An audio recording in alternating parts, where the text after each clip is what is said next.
ভালো কাজগুলো তো কেউ বের হয়ে বলে না যে এই জিনিসটা হয়েছে, নেগেটিভ গুলো আসে।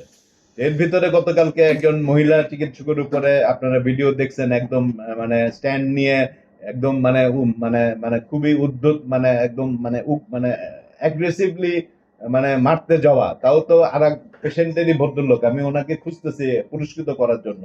সে একদম ঢালের মতন দাঁড়ায়, না গেলে কি বিপদ হইতো এক আল্লাহই জানে। এটা কোনো সুস্থ মানুষের পক্ষে সম্ভব কিনা, এবং কোনোভাবে এটা আমরা সাপোর্ট করতে পারি না, এবং তাকে পরে পুলিশের হেফাজতে দেওয়া হয়েছে। এখন বাকিটা আমরা ফলো আপ করবো।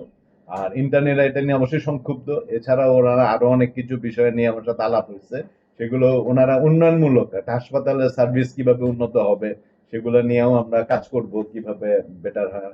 এখানে যেটা হয়েছে যে ওই সময় একই সাথে যিনি ডাক্তার ছিলেন উনি আরেকটা রোগী দেখতেছিলেন। তো এই রোগীও মানে আমাদের রাত্রে 10টার পর একটা জেনারেল পলিসি যে কোনো 10টার পরে কোনো রোগী আসে মানেই জরুরি রোগী। এখন হইলো যে ওই সময় আবার এটা সার্জারি ইউনিট, আমাদের রাত 9টা 10টার পর থেকে এই যে অ্যাডমিশন ডে যে ইউনিটের থাকে মানে আলাদা হিসাবটা, তখন থেকে ইমার্জেন্সি অপারেশন গুলো শুরু হয়। তখন ওটিতে কিন্তু ডাক্তাররা অপারেশন করতেছিল, আর নিজে তখন হলো একজনের দায়িত্ব ছিল যে আসলে ওই রোগীগুলা দেখা। উনি ওই মুহূর্তে কিন্তু আরেকটা রোগী দেখতেছিলেন। এখন এই রোগীর লোক এসে বলে আমার রোগী বেশি ইমার্জেন্সি, আপনি এটাকে বাদ দিয়ে আমার রোগী আগে দেখেন। তো আপনারাই বলেন যে একটা রোগী দেখা অবস্থায় তাকে মানে বাদ দিয়ে কি আর একটা রোগীকে মানে ধৈর্য তো ধরতেই হবে, মানে তাল গাছ ঠিক রেখে বিচারের মতন অবস্থা।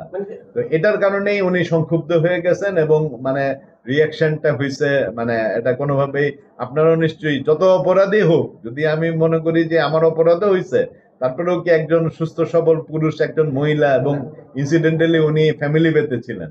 তো এরকম ভাবে আপনারা ভিডিও দেখছেন একদম স্ট্যান্ড নিয়ে সরাসরি মারতে আসা ওই আরেক ভদ্রলোক, উনি আরেক রোগীর লোক। আমি ওনারে খুঁজে বের করার চেষ্টা করতেছি আমার ব্যক্তিগত কৃতজ্ঞতা এবং ধন্যবাদ দেওয়ার জন্য, যে মানে উনি একদম ঢালের মতন দাঁড়াইছে, দেখছেন না? ওই ঢালটা না থাকলে কি হইতো, মানে এটা তো একটা হইলই তো গতকালকে একটা কমিটি অলরেডি আমি আউটলাইন দিছি, এরপর থেকে তো মানে চিঠিটা টাইপ হচ্ছে, এটা মানে মৌখিক ভাবে একজন প্রফেসর সাহেবকে আদেশও দিছি, কিন্তু মানে এতক্ষণ তো ওনাদের সাথেই আমি কথা বললাম, একসাথে তো মাথা তো একটা, হাতও দুইটা।